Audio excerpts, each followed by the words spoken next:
உதகையில் இளம்பெண்ணை கொலை செய்த வழக்கில் பெண்ணின் மாமியார், கணவர் உள்ளிட்ட 4 பேர் கைது செய்யப்பட்டுள்ள நிலையில் கொலை சம்பவத்தின் பின்னணி குறித்து விவரிக்கிறது இந்த செய்தி தொகுப்பு.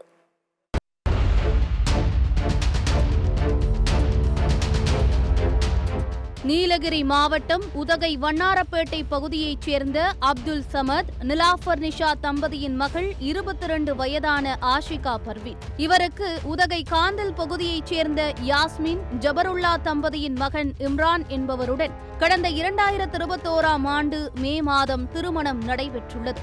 இவர்கள் காதலித்து திருமணம் செய்து கொண்டதால் ஆரம்பத்திலிருந்தே ஆஷிகா மீது அவரது மாமியார் யாஸ்மின் கோபத்தை வெளிப்படுத்தி வந்ததாக தெரிகிறது. உனக்கு இஷ்டம் இல்லைன்னா எங்க குழந்தைய வீட்டுக்கு அனுப்பிவிட்டுருக்கலாம் இல்லையா? இந்த மாதிரி என் குழந்தை சித்திரவதை பண்றதுக்கு என்ன இருக்கு? எதுக்கு நீங்க செய்றீங்க? அப்படி உங்களுக்கு இஷ்டம் இல்லைன்னா துரத்தி விட்டுருங்க. எந்த பொண்ணையும் இந்த மாதிரி பாதிக்கிற மாதிரி செய்யாதீங்க. இப்ப எங்களுக்கு மன வளர்ச்சியில எவ்வளவு இருக்கே பிள்ளைங்க எல்லாமே சொல்லுங்க பார்க்கலாம். மேலும் அவ்வப்போது பணம் கேட்டு தொல்லை செய்ததோடு நீ எப்படி இங்கு வாழ்கிறாய் என்று பார்க்கலாம் என மிரட்டியதாக கூறப்படுகிறது. இத்தகைய நெருக்கடியான சூழலிலும் கணவன் வீட்டில் வாழ்ந்து வந்துள்ளார் ஆஷிகா. மேலும் ஆஷிகாவின் மாமியாருக்கும் அவரது உறவினரான காலிப் என்பவருக்கும் தகாத உறவு இருந்து வந்ததாகவும், இது ஆஷிகாவுக்கு தெரிந்துவிட்டதால் மாமியாருக்கும் அவருக்கும் இடையே இருந்த பிரச்சனை மேலும் கொழுந்துவிட்டு எரிய தொடங்கியுள்ளது. மாமியாருடைய கள்ள உறவுக்கு இடையூறாக மருமகள், அதே மாதிரி தன்னுடைய இளைய மகனுக்கு சொகுசா ஒரு துணிக்கடை வச்சு கொடுக்கணும். இதுக்காக தன்னுடைய மருமகள்கிட்ட பணம் கேட்டு அடிக்கடி தொந்தரவு பண்றது. அந்த பெண்ணை குடும்பமே சேர்ந்து கொலை பண்ணியிருக்காங்க. இந்த நிலையில்தான் கடந்த ஜூன் மாதம் 24ஆம் தேதி ஆஷிகா வலிப்பு ஏற்பட்டு சமையலறையில் கிடப்பதாக அவரது கணவர் வீட்டிலிருந்து தாய் நிலாஃபருக்கு தகவல் வந்துள்ளது. பதறி அடித்துக் கொண்டு சென்ற பெற்றோருக்கு மேலும் அதிர்ச்சி செய்தியாக ஆஷிகா உயிரிழந்து விட்டதாக தெரிவித்துள்ளனர் மருத்துவர்கள். இதனை ஏற்க மறுத்த பெற்றோர் தங்களது மகளின் மரணத்தில் சந்தேகம் இருப்பதாக கூறி ஆஷிகாவின் உடலை பிரேத பரிசோதனைக்காக உதகை அரசு மருத்துவக் கல்லூரி மருத்துவமனைக்கு கொண்டு சென்றனர். மேலும் மகளின் மரணத்தில் அவரது கணவர், மாமியார் ஆகியோர் மீது சந்தேகம் இருப்பதாக உதகை மேற்கு காவல் நிலையத்தில் புகார் அளித்துள்ளனர். ஆனால் பிரேத பரிசோதனை அறிக்கை முடிவுகள் வரும் வரை அமைதியாக இருக்குமாறு போலீசார் தெரிவித்ததாக கூறப்படுகிறது. இதனால் பிரேத பரிசோதனை முடிவுக்காக காத்திருந்தனர் ஆஷிகாவின் பெற்றோர். யாஸ்மின்றவங்க அந்த ஒரு காலி பண்றவங்க கூட எல்லாம் இருக்கிறாங்கன்னு என்று சொன்னாங்க.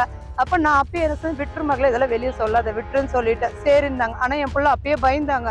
அம்மா இப்படி அந்த பொம்பளை என்ன ஏதாச்சும் பண்ணிடுவேன், எனக்கு பயமா இருக்குதுன்னு. அப்பெல்லாம் செய்ய மாட்டாங்க பாப்பா அப்படின்னு நான் நினைச்சேன். அப்படின்னா ஒரு குழந்தை போய் அந்த வீட்டுல வாழ்றா, அதுக்கு நம்ம எப்படி அப்படி போய் நீ மேலுக்குமே பேச அப்படிலாம் சொல்ல முடியுங்களா? நம்ம குழந்தை வாழ்த்தோம் அப்படின்னு சொல்லி நம்ம சொன்னோம். அதோடு சேர்ந்து இந்த பொம்பளை ஆரம்பத்து காலத்துல இருந்தே எங்க பொண்ணு மேல அந்த பொம்பளைக்கு விருப்பம் இல்லைங்க. அப்படின்னா இவங்க லவ் மேரேஜ் தான் பண்ணாங்க. வீட்டுல முறைப்படி பொண்ணு கேட்டாங்க. நாங்களும் கல்யாணம் பண்ணி கொடுத்துட்டோம். ஆனா ஆரம்பத்து நாள்ல இருந்தே அந்த பொம்பளை சொன்ன ஒரு வார்த்தை என்னன்னாக்கா, உன்னை வாழ வைக்க மாட்டேன்டி, உன்னை வாழ வைக்க விட மாட்டேன், இந்த வீட்டுல நீ எப்படி வாழ்ந்துருவடி, நான் பாத்துறேன்டி, என் முன்னால் நீ வாழ்ந்துட்டுனா பாருடி, வாழவே வைக்க முடியாது அப்படின்னு தாங்க அவங்க சொன்னாங்க. அதே மாதிரியேங்க கடைசி வரைக்குமே என் குழந்தைய இல்லாமையே பண்ணிட்டாங்கங்க. என் குழந்தைக்கு இந்த மாதிரி மருந்தெல்லாம் கொடுத்து அநியாயமா அடிச்சு கொன்னுட்டாங்கங்க. இந்த நிலையில்தான் பிரேத பரிசோதனை அறிக்கை முடிவுகள் ஆஷிகா இயற்கையாக மரணிக்கவில்லை என்பதை உறுதி செய்துள்ளது. பிரேத பரிசோதனை அறிக்கையில் ஆஷிகாவின் கழுத்து, தோள்பட்டை உள்ளிட்ட பகுதிகளில் காயம் ஏற்பட்டிருப்பதும் விலா எலும்பு உடைக்கப்பட்டிருப்பதும் தெரிய வந்துள்ளது. அது மட்டுமின்றி அவரது உடலில் விஷம் கண்டறியப்பட்டுள்ளது. இதனால் ஆத்திரமடைந்த ஆஷிகாவின் பெற்றோர் மற்றும் உறவினர்கள் உடனடியாக ஆஷிகாவின் மரணத்திற்கு காரணமான அவரது கணவன் குடும்பத்தாரை கைது செய்ய கோரி காவல் நிலையத்தை முற்றுகையிட்டனர். வேண்டும் வேண்டும் நீதி வேண்டும், வேண்டும் வேண்டும் நீதி வேண்டும், வேண்டும் வேண்டும் நியாயம் வேண்டும்.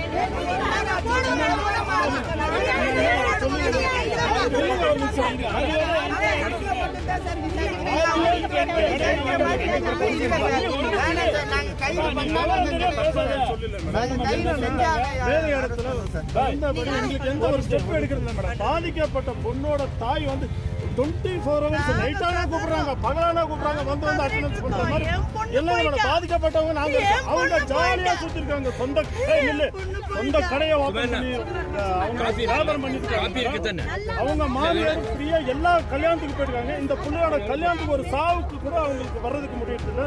எங்க வீட்டுல 1008 ஃபங்க்ஷன் இருக்கு இவங்க ஃபேமிலியில, அது கூட போதும் இல்லை. அவங்க ஜாலியா சுத்தி இருக்காங்க. நாங்க பாதிக்கப்பட்டவங்க டெய்லி ஸ்டேஷன் இது எங்கன்னா பாதிக்கப்பட்டவங்க நாங்க வந்துட்டு, ஆனா அவங்க சம்பந்தப்பட்டவங்க வர்றது இல்லைங்களே.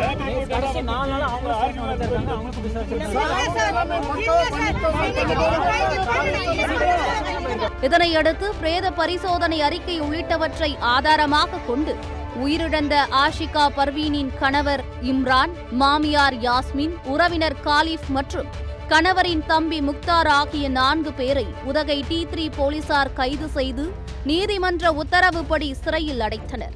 இந்நிலையில் இனி ஆஷிகாவுக்கு நிகழ்ந்தது போன்று வேறு எந்த பெண்ணுக்கும் நிகழக்கூடாது என்றும் அத்தகைய தண்டனையை கொலையாளிகளுக்கு வழங்க வேண்டும் என்றும் கோரிக்கை வைக்கின்றனர் பெற்றோர் மற்றும் உறவினர்கள்.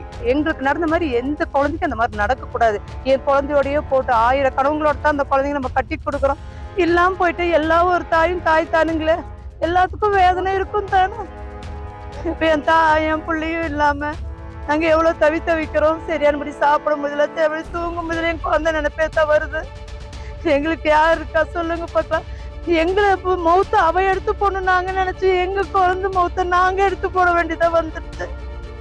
அல்ல இந்த மாதிரி யாருக்கும் ஒண்ணு கொடுக்க கூடாதுங்க. அதுதான் இன்னும் நீதி மேல நாங்க நம்பிக்கை வச்சிருக்கோம்.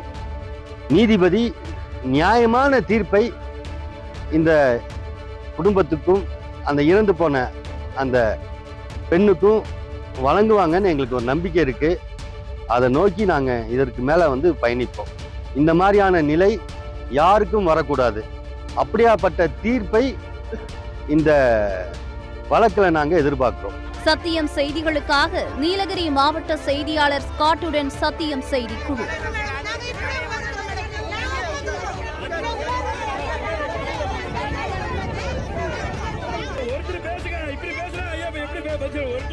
பாதிப்பட்டவங்க